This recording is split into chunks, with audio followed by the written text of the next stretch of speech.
Assalamualaikum warahmatullahi wabarakatuh. Alhamdulillahi rabbil alamin. Wal aqibatu lil muttaqin wala udwana illa 'alal zalimin. Asyhadu an la ilaha illallah wahdahu la syarikalah. Al malikul haqqul mubin. Wa asyhadu anna Muhammadan abduhu wa rasuluh. Al mab'utsu lil alamin. Bapak, Ibu, saudara-saudari yang saya hormati, syarat wajib haji dan umroh bagian yang ketiga adalah bahwa seseorang itu merdeka, bukan seorang hamba. Yang dimaksud adalah hamba di sini adalah yaitu manusia yang dia dipekerjakan dan juga bisa diperjualbelikan, cuma sekedar diambil tenaganya. Dulu pada masa sebelum Islam banyak hamba yang seperti ini. Kalau sekarang ini hamba yang seperti ini sudah tidak ditemukan lagi. Bapak, Ibu, saudara-saudari yang saya hormati, adapun syarat wajib haji dan umroh yang keempat adalah sang mampu. Mampu itu dikenal dengan istilah Arab istita'ah, mampu melaksanakan haji. Mampu melaksanakan haji ini dibagi kepada dua macam. Yang pertama istita'ah mubasyarah, yang artinya adalah orang yang mampu melaksanakan haji itu secara langsung. Diri pribadinya mampu untuk melaksanakan haji dan umroh. Istita'ah mubasyarah ini ada syaratnya. Yang pertama adalah bahwa seseorang yang melaksanakan haji secara langsung itu dia mempunyai bekal. Apakah bekal? Yaitu keluarga yang ditinggalkan, seperti bekal anak-anaknya, bekal istri-istrinya, dan juga berbekal yaitu orang yang wajib dia nafkahi. Maka bekal yang seperti itu harus dia tinggalkan lebih dahulu dan juga mencukupi bekal yaitu di perjalanan.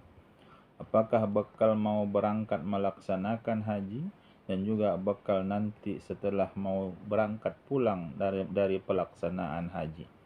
Ini yang dimaksud dengan adalah mampu, yaitu secara mubasyarah. Bagian yang pertama dia mencukupi bekal yaitu untuk pergi dan berangkatnya, dan juga cukup bekal orang-orang yang ditinggalkan yaitu yang wajib nafkah bagi dirinya. Kalau di Indonesia sudah dikenal dia dengan ONH, ongkos naik haji, itulah yang dikenal dengan bekal. Yaitu setelah dibayarnya yaitu ongkos naik haji, maka kalau sudah cukup, sudah mampu dia untuk membayar ongkos naik haji itu, maka dikatakan bahwa dia sudah mencukupi bekal yaitu untuk berangkat melaksanakan haji. Bapak, Ibu, saudara-saudari yang saya hormati, itu syarat mubasyarah yang pertama.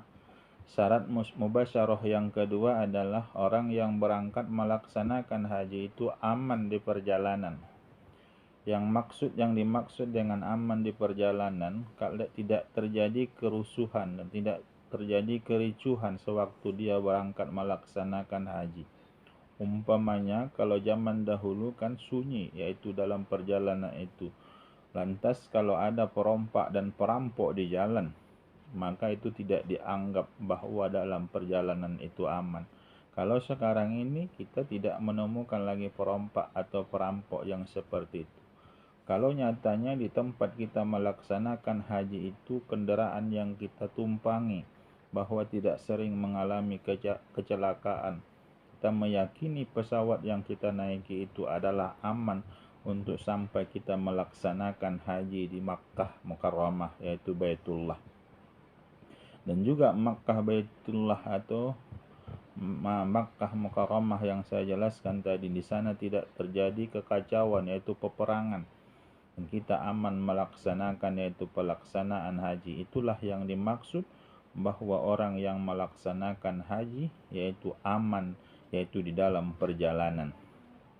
Dan syarat yang ketiga bagi seorang perempuan, yaitu kalau dia mau berangkat naik haji, bahwa dia mempunyai mahram, yaitu orang yang mendampinginya. Apakah yang mendampinginya itu suaminya atau orang yang tidak boleh menikah dengan dia seperti anaknya, saudaranya, maka barulah dia diperbolehkan melaksanakan haji. Cuma dijelaskan dalam kitab ini seorang wanita, yaitu kalau dia melaksanakan haji fardu namanya, dan kita sebagaimana penjelasan yang lalu bahwa setiap muslim baik laki-laki dan perempuan yang merdeka, dia wajib satu kali seumur hidupnya melaksanakan haji kalau dia mampu untuk melaksanakan haji itu.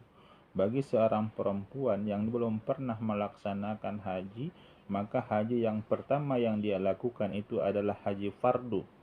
Lantas, menurut para ulama, wanita yang melaksanakan haji fardu itu, kalau seandainya dalam pemberangkatan haji itu ada beberapa orang perempuan, maka itu sudah cukup menjadi mahramnya, dimahramkan untuk melaksanakan haji. Bapak, Ibu, saudara-saudari yang saya hormati, cuma terjadi perbedaan pendapat di kalangan para ulama.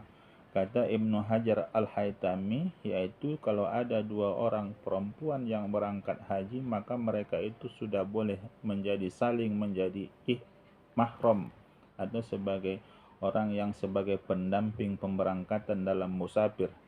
Tapi menurut Syekh Romli harus ada 3 orang. Maka kedua pendapat ini dikuatkan oleh para pendapat ulama-ulama yang lain. Itu tergantung. Kalau kita meyakini bahwa kalau seandainya ada 2 orang itu memberikan keamanan bagi kedua perempuan itu, maka mereka itu sudah boleh melaksanakan haji, itu pun haji fardu. Berbeda dengan haji sunnah, sebagaimana yang kita jelaskan yang lalu. Haji sunnah itu adalah haji yang orang yang sudah pernah melaksanakan haji lantas melaksanakan haji yang kedua kali, maka yang seperti ini tidak diperbolehkan oleh para ulama. Bapak, Ibu, saudara-saudari yang saya hormati, ini saja dulu pertemuan kita kali ini. Terima kasih atas segala perhatian. Mohon maaf atas segala kekurangan. Wabillahi taufiq wal hidayah. Assalamualaikum warahmatullahi wabarakatuh.